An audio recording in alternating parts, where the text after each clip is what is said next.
Welcome to this excellent presentation by Neil Madden FWCF on the shock absorbing structures of the foot and their interaction with the ground. We hope you enjoy it. Welcome to Scientific Horseshoeing. We're going to look at a video of the grounding and loading of an unshod right fore of a horse.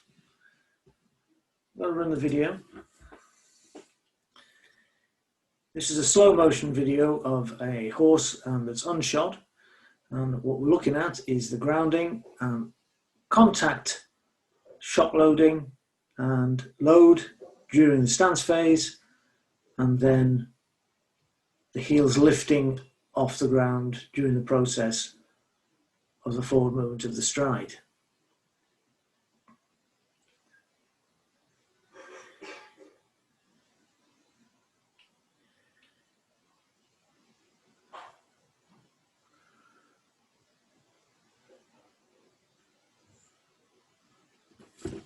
So if we slow this right down and take it a step at a time,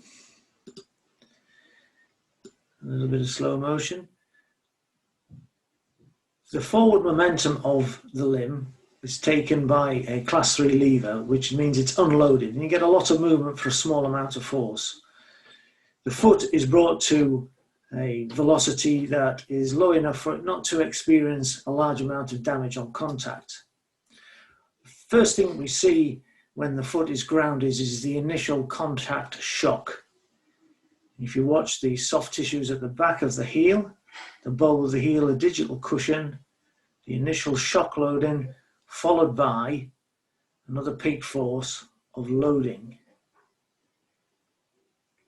Shock loading and then loading. There's also a certain amount of slippage if you watch as the foot grounds.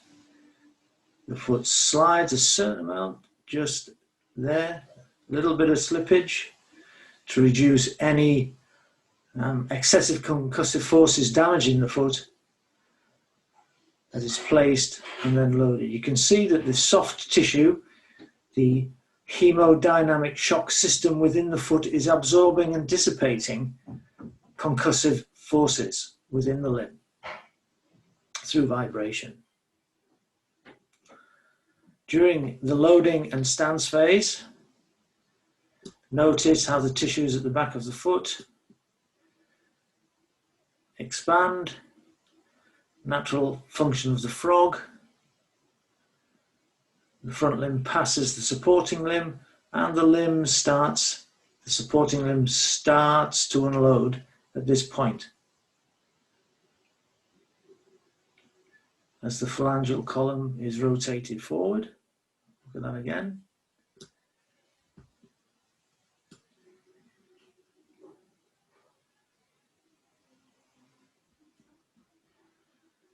Foot is unloaded and the heels start to leave the ground at this point.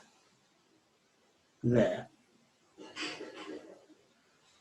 If you also observe the dorsal wall from this view, you'll notice the distortion in the wall as the turning moments that are placed on the wall increase due to the leverage of the foot breaking over.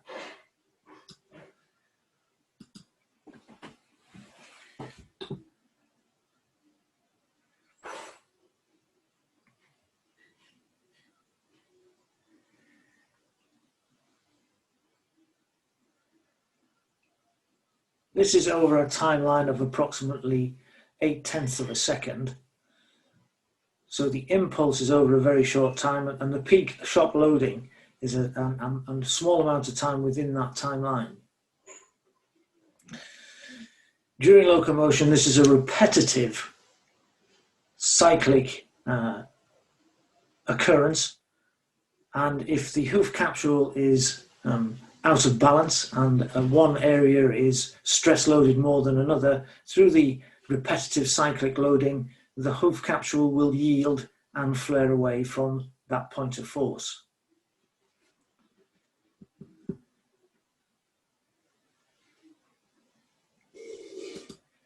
I'd like you to notice the condition of the sole of the foot.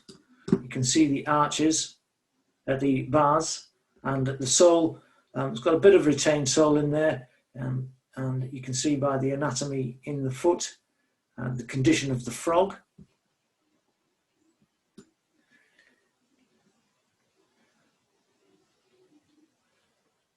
Although flat, the horse is still able to cope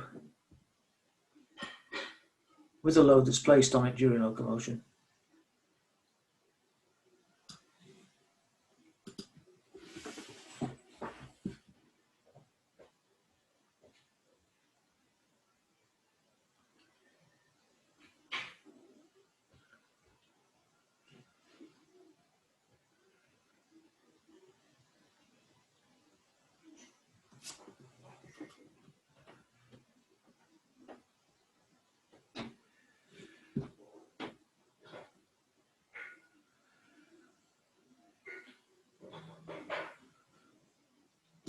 This is a slow motion view or video of the function of the foot, grounding and loading of an unshod foot at the walk. Thank you for viewing Scientific Horseshoeing.